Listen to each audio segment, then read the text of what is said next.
Hello friends, welcome to try cooking. Friends, ನಾನಿವತ್ತು ಮಸಾಲೆ ವಡ ಮಾಡೋದು ಹೇಗೆ ಅಂತ ತೋರಿಸ್ಕೊಡ್ತೀನಿ. ಒಂದು ಬೌಲ್ನಷ್ಟು ನೆನೆಸಿರುವಂಥ ಕಡಲೆಬೇಳೆನ ತೊಗೋಬೇಕು. ಇದನ್ನು ನಾನು 2 ಅವರು ನೀರಲ್ಲಿ ನೆನೆಸಿ ಇಟ್ಟಿದ್ದೀನಿ. ಇದು ರೆಡಿ ಇದೆ.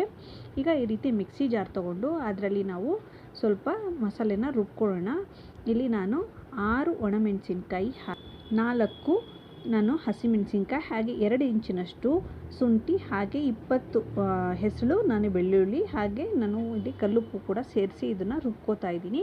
ಅದ್ರ ಜೊತೆಗೆ ನಾನು ಇಲ್ಲಿ ನೆನೆಸಿರುವಂಥ ಕಡಲೆಬೇಳೆ ಕೂಡ ಒಂದು 2 ರಿಂದ 3 ಟೇಬಲ್ ಸ್ಪೂನಷ್ಟು ಹಾಕಿ ತರಿಯಾಗಿ ಇದನ್ನು ರುಬ್ಕೋತೀನಿ.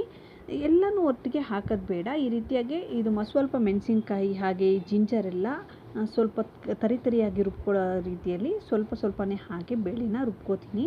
ನೋಡಿ, ಈ ರೀತಿಯಾಗಿ ಕರೆಕ್ಟಾಗಿದೆ. ನೋಡಿ, ಈ ರೀತಿಯಾಗಿ ತರಿಯಾಗಿ ರುಬ್ಕೋಬೇಕು. ಇದನ್ನು ಒಂದು ಬೌಲ್ಗೆ ನಾನು ಟ್ರಾನ್ಸ್ಫರ್ ಮಾಡ್ಕೋತಾ ಇದ್ದೀನಿ. ಹಾಗೆ ಈಗ ಮಿಕ್ಕ ಬೇಳೆ ಏನಿದೆ ನೆನೆಸಿರುವಂಥದ್ದು ಅದೇ ಜಾರಿಗೆ ಮತ್ತೆ ಹಾಕ್ಕೊಂಡು ನಾನು ಎಲ್ಲ ಬೇಳೆನೂ ಇದೇ ರೀತಿಯಾಗಿ ಸ್ವಲ್ಪನೇ ಒಟ್ಟಿಗೆ ಹಾಕ್ಕೊಂಡ್ರೆ ತರಿ ಬರಲ್ಲ, ಹಾಗೆ ಚೆನ್ನಾಗೇ ಗ್ರೈಂಡ್ ಆಗಲ್ಲ. ನೋಡಿ, ಈ ರೀತಿಯಾಗಿ ಸ್ವಲ್ಪ ಬೇಳೆ ಇದ್ರೂ ತೊಂದರೆ ಇಲ್ಲ ಫ್ರೆಂಡ್ಸ್. ನೋಡಿ, ಈಗ ಈ ರೀತಿಯಾಗಿ ಎಲ್ಲನೂ ರುಬ್ಕೊಂಡು ರೆಡಿ ಮಾಡಿಟ್ಕೊಳ್ಳೋಣ. ನಂತರ ನಾನು ಇದಕ್ಕೆ 2 ಸಣ್ಣಗೆ ಹೆಚ್ಚಿರುವಂಥ ಈರುಳ್ಳಿ ಕೂಡ ಸೇರಿಸ್ತಾ ಇದ್ದೀನಿ. ಹಾಗೆ 1 ಹಿಡಿಯಷ್ಟು ನಾನು ಇಲ್ಲಿ ಕೊತ್ತಂಬರಿ ಸೊಪ್ಪು, ಹಾಗೆ ಇಲ್ಲಿ ನಾನು ಸಬ್ಬಕ್ಕಿ ಸೊಪ್ಪು ತೊಗೊಂಡಿದ್ದೀನಿ. ಸಬ್ಬಕ್ಕಿ ಸೊಪ್ಪು ಹಾಕೋದ್ರಿಂದ ಈ ವಡೆಗೆ ತುಂಬಾ ಟೇಸ್ಟ್ ಕೊಡುತ್ತೆ. ಮಸಾಲೆ ವಡೆಗೆ ಇದಿದ್ರೇ ರುಚಿ ತುಂಬಾ ಫ್ರೆಂಡ್ಸ್. ಇದನ್ನು ಮಿಸ್ ಮಾಡಬೇಡಿ, ಖಂಡಿತ ಮಿಸ್ ಮಾಡಬೇಡಿ. ಸಬ್ಬಕ್ಕಿ ಸೊಪ್ಪು ಹಾಕಿನೇ ಮಸಾಲೆ ವಡೆ ಮಾಡಬೇಕು.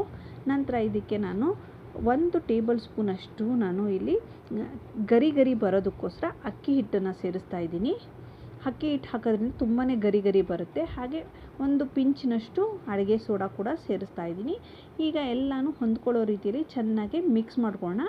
ನಾವು ಕೈಯಿಂದನೇ ಚೆನ್ನಾಗಿ ಮಿಕ್ಸ್ ಮಾಡೋದ್ರಿಂದ ಮಸಾಲೆ ಮತ್ತು ಈ ಏನು ಉಪ್ಪೆಲ್ಲ ಹಾಕಿರ್ತೀವಿ ಎಲ್ಲ ಚೆನ್ನಾಗಿ ಹೊಂದ್ಕೊಳ್ಳುತ್ತೆ.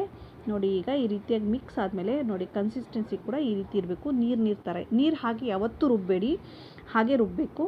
ನೋಡಿ, ಈಗ ಈ ರೀತಿಯಾಗಿ ನಾನು ಎಲ್ಲ ಉಂಡೆ ಕೂಡ ರೆಡಿ ಮಾಡ್ಕೊಂಡು ಇಟ್ಕೊಂಡಿದ್ದೀನಿ.